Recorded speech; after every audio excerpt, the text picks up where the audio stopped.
Hey, so there was actually the first update on this watch faces store in the Huawei Watch Fit 3, of course in the Huawei Health application. So now you can actually find this 9 additional watch faces, and they are actually animated watch faces. So if I actually go, for example, for this raccoon and get it on my watch, you will actually find that it's actually animated watch face. So previously we got only the fox, but now they actually add 9 different animals. So just wait for this installation process, it will go pretty fast. As you can see, we are almost on the 70%. And now it's finished.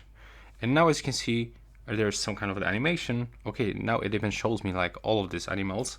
But now when I click on it, it's actually changing this animals.